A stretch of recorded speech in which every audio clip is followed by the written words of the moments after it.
အားလုံးမင်္ဂလာပါကျွန်တော်အခုပြပြပေးမဲ့အကြောင်းအရာလေးကတော့ကျွန်တော်အိတ်စဲအသုံးပြုတဲ့သူတော်တော်များများပေါ့နော်ကြုံတွေ့ရတဲ့ပြဿနာလေးတစ်ခုဟိုကျွန်တော်တို့ဘယ်လိုဖြေရှင်းလို့ရလဲဆိုတာကိုပြပြသွားမှာဖြစ်ပါတယ်ဒါဆိုကျွန်တော်တို့အိတ်စဲ file လေးကျွန်တော်ကြည့်ကြအောင်ဒါဆိုဒီအိတ်စဲ file လေးထဲမှာဆိုလို့ရှိရင်ကျွန်တော်တို့ရိုက်ထားတဲ့ data လေးရှိပါတယ်အဲ့မှာ number column လေးရှိမယ် item quantity ပြီး cost ဆိုပြီးတော့ဒါဆိုအဲ့ဒီထဲမှာကျွန်တော်တို့ရိုက်ထားတဲ့စီးရင်ထဲမှာကျွန်တော်တို့ cost ရဲ့ခေါင်းစဉ်အောက်မှာရိုက်ထားတဲ့အကွက်ထဲကကိန်းဂဏန်းတွေကစာသားနဲ့တွဲပြီးတော့ရိုက်ထားတာကိုတွေ့ရလိမ့်မယ်ဒါလေးကိုကျွန်တော်ကဘာလုပ်ချင်လဲဆိုလို့ရှိရင်ပေါင်းချင်တာကျွန်တော်အတွဲအချက်လုပ်ချင်တယ်ဆိုလို့ရှိရင်ကျွန်တော်အဖြစ်ထုတ်မဲ့အကွက်လေးမှာ click တစ်ချက်နှိပ်တယ်ပြီးရင်ကျွန်တော်ဘာလုပ်လဲဆိုလို့ရှိရင်အခုပေါင်းကြည့်မယ်ပေါ့နော်ဒါဆိုရင်ပေါင်းဖို့အတွက်ကျွန်တော်ညီမချင်းချတယ်ပြီးရင် sum ဆိုပြီးတော့ကျွန်တော်ရိုက်ထည့်တယ်ဒါဆိုကျွန်တော်အခုအသုံးပြုမှာကပေါင်းမှာဖြစ်တဲ့အတွက် sum ဆိုတဲ့ပုံစံนี้ကျွန်တော်ရွေးဖို့အတွက် tag တစ်ချက်ခုံပြီးကျွန်တော်ရွေးလိုက်တယ်ပြီးရင်ကျွန်တော်ကပေါင်းမဲ့အကွက်တွေအားလုံးကို selection မှတ်လိုက်မယ်ဒါဆိုအခုကျွန်တော်မှတ်လိုက်မယ်မှတ်ပြီးတာနဲ့ကျွန်တော်က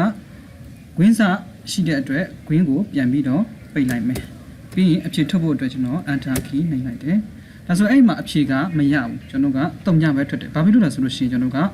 အကွက်ထဲမှာစာသားနဲ့ကိန်းဂဏန်းကိုပေါင်းပြီးတော့ရေးထားတဲ့အတွက်ကျွန်တော်အိတ်စဲမှာဆိုလို့ရှိရင်သူကဘာအနေနဲ့ပဲတည်လဲဆိုတော့ text စာသားအနေနဲ့ပဲတည်တယ်ဒါဆိုလို့ရှိရင်ဒီစာသားအနေနဲ့အကွက်တွေကိုကျွန်တော်ကကိန်းဂဏန်းတည်တံ့လေးပဲဒီကိန်းဂဏန်းတွေကိုကျွန်တော်ကပေါင်းချင်တာဖြစ်တဲ့အတွက်ကျွန်တော်လွတ်လို့ရတဲ့နည်းလေးရှိပါတယ်ဒါဆိုရင်အဲ့နည်းလေးကိုကျွန်တော်မရှင်းပြခင်မှာကျွန်တော်ကတစ်ခု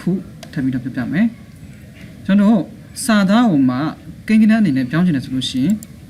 အခုတစ်ချက်ကြည့်မယ်ကျွန်တော်ဥမာ true false true ဆိုတာကျွန်တော်ကိန်းဂဏန်းအနေနဲ့ပြောမှဆိုလို့ရှိရင်1ပေါ့နော်ကျွန်တော် false ကြတော့ကိန်းဂဏန်းအနေနဲ့ပြောမှဆိုလို့ရှိရင်0ဒါဆိုလို့ရှိရင်အခုကျွန်တော်အဲ့ဒီ true false လေးကိုမှကျွန်တော်ကပြန်ပြီးတော့1ဒါမှမဟုတ်0အနေနဲ့ပြန်ပြီးတော့ပြောင်းမှဆိုလို့ရှိရင်ကျွန်တော်ဘယ်လိုပြောင်းလို့ရလဲဆိုတာကိုလေ့လာသွားမယ်အခုအဲ့ true ရဲ့ဘေးမှာရှိတဲ့အကွက်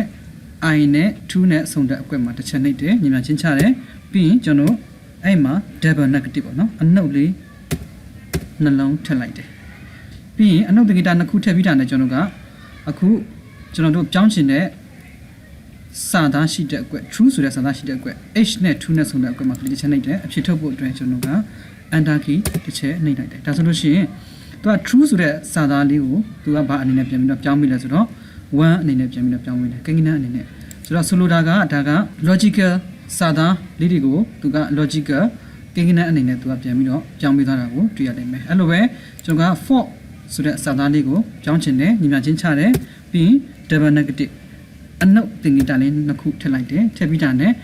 h နဲ့ 3 ဆုံတဲ့အကွက်မှာတစ်ချက်နှိပ်တယ်အဖြေထုတ်ဖို့အတွက် enter key တစ်ချက်နှိပ်တယ်ဆိုလိုရင်းတစ်ဘက်ကဘာလဲဆိုလို့ရှိရင်ကျွန်တော်ကစာသား true false ဆိုတဲ့အဲ့ဒီစာသားတွေကိုကျွန်တော်က